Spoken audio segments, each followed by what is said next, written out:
Welcome back to the Aslan Health Podcast. I'm Dr. Mike Hauman, and today we'll be discussing new literature regarding the timing of your coffee and your caffeine dose.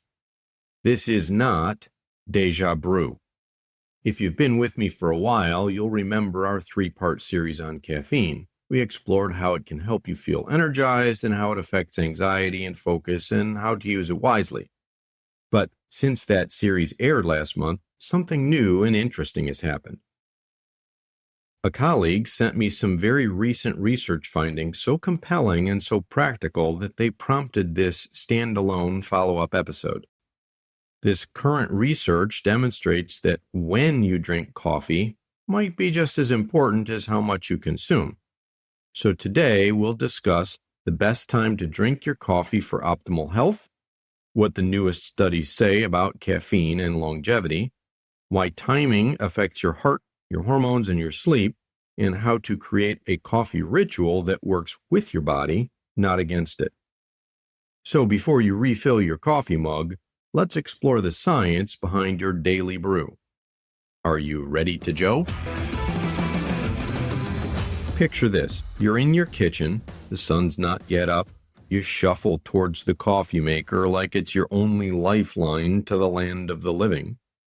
And that first sip feels sacred, glorious, necessary.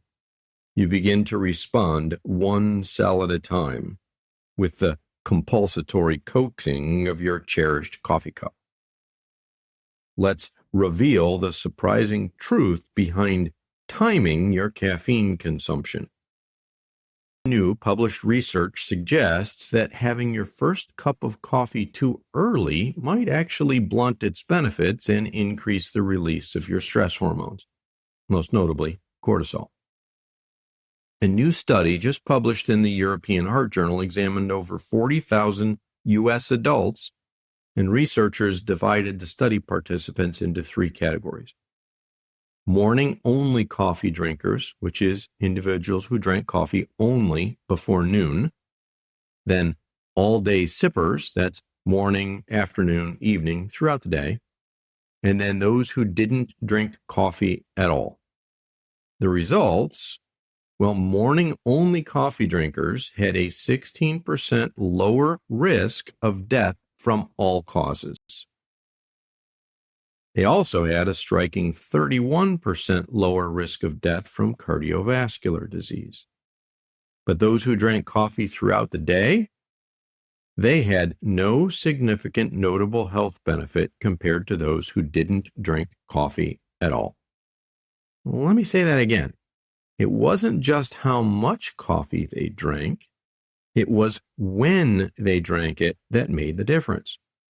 So let's reveal what's going on and why timing with your coffee matters. So your body runs on a circadian rhythm. That's a 24-hour internal clock that regulates everything from your sleep to your hormones.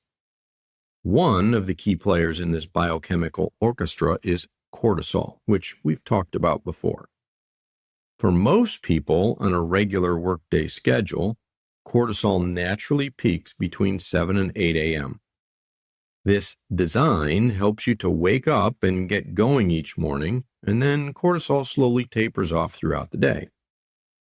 However, if you drink coffee during that cortisol peak, you're basically doubling up on stimulation. It's like revving the engine of a car that's already speeding downhill. You don't need the gas just yet. Instead, studies suggest that the best time for coffee is between 9:30 and 11:30 a.m., when your cortisol levels begin to dip or drop. That's when caffeine provides the lift that you actually want, without overwhelming your system with excessive stimulation. Now, allow me to provide a brief reminder of what coffee does in your body that may be helpful. And so, reset your understanding of caffeine as a pharmacological substance, which we've discussed before, even though it's legal, accessible, and socially acceptable as a stimulant. Remember from our prior series on caffeine, it works by blocking adenosine, a compound that makes you feel sleepy. So with the brakes off, you feel more alert. But caffeine also increases adrenaline, raises blood pressure, suppresses melatonin, which is your sleep hormone, and it can alter heart rhythm. In fact, for many years, doctors warned cardiac patients to avoid coffee altogether because of that concern about cardiac rhythm status. But the decaf study, which is an acronym for the study that they titled, Does Eliminating Coffee Avoid Fibrillation? Clever. That found that patients with atrial fibrillation who drank coffee actually had a 39% lower risk of recurrence compared to those who avoided it. That's right. Coffee, especially in moderation, may actually support heart rhythm stability rather than disrupt it. But importantly, this benefit disappeared when people drank coffee throughout the day. So, what's the coffee cup sweet spot? The magic number seems to be 2 to 3 8-ounce cups of coffee per day, or roughly 200 to 300 milligrams of caffeine per day. This is just exactly the sweet spot we discussed in the previous episodes. Beyond that, the benefit starts to decline. Consider this: a separate study with over 170,000 participants showed that moderate coffee intake was linked to a 48% lower risk of developing multiple chronic conditions. That's almost half. But those benefits plateaued after about 3 cups per day, because too much caffeine, as we learned, can increase anxiety, disrupt sleep, raise blood pressure, and trigger cardiac palpitations in sensitive individuals. Also, in very high doses, which is more than 6 cups a day, it may even shrink important areas in your brain, particularly that called the hippocampus, which can raise your risk of dementia. Think of coffee and caffeine like a medicine. The right dose helps, the wrong dose harms. So, practically speaking, and with this research in mind, what are the best practices for disease prevention using coffee or caffeine?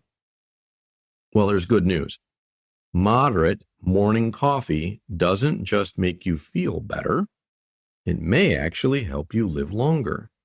Again, moderate consumption is defined as 2 to 3 8-ounce cups, or about 200 to 300 milligrams of caffeine per day.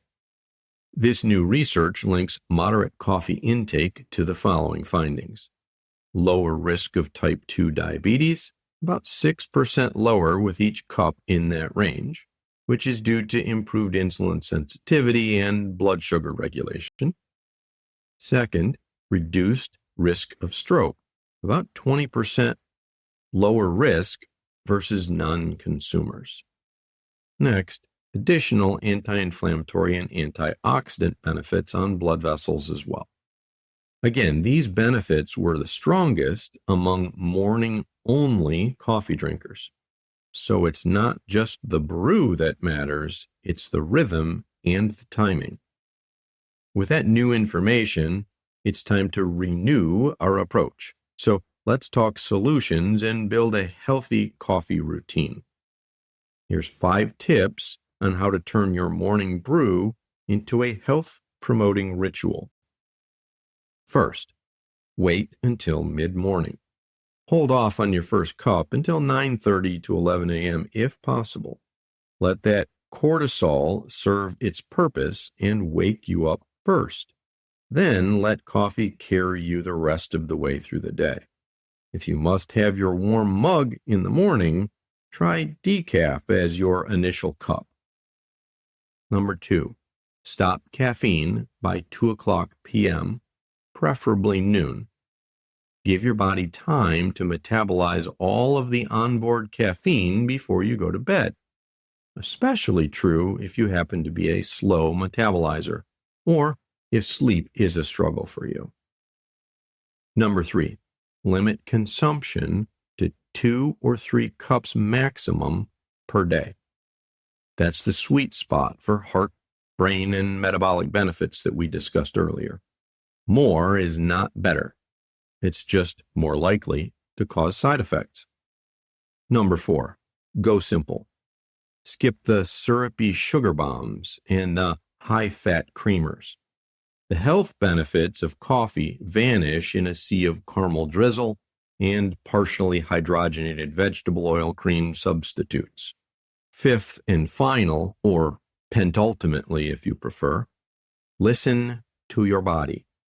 If coffee makes you anxious, jittery, restless, or negatively impacts your sleep, it may not be best for you. If you're no longer enjoying the benefits and now feel enslaved to your coffee habit, do yourself a favor and listen to the Aslan Health 3-part series on caffeine. That will provide more detail and the guidance that you need to dial it down before you crash. So, a closing word of wisdom for today. Coffee is a gift. It's not a moral issue, it's not a sin or a virtue. We all have the freedom to enjoy this simple pleasure. But like all good things, it becomes a problem when it's misused, abused, overindulged, or idolized. Used wisely, it can be beneficial to your wellness routine as a simple, thoughtfully informed act of stewardship over your body's energy, alertness, and resilience. So tomorrow morning, when you wrap your hands around that warm mug, let it be a reminder to be mindful of your natural, physiological rhythms, to abide in unison with your body's natural rhythm and design, all while you gratefully savor the small blessings of daily life. Well, my friend, if today's episode has helped you, please subscribe and follow the Aslan Health Podcast for more content. If you want more information about what was covered in this episode, please check out the resources attached to this show, or visit the previously released series on caffeine and coffee for more details. Also, I encourage you to share this information with those that you care about, as quality health and wellness affect us all. And may your mornings be blessed and appropriately caffeinated. This is Dr. Mike Hauman for the Aslan Health Podcast. Thanks for listening. Stay grounded. Words cannot expresso how much you mean to me. Until next time, it's been fun.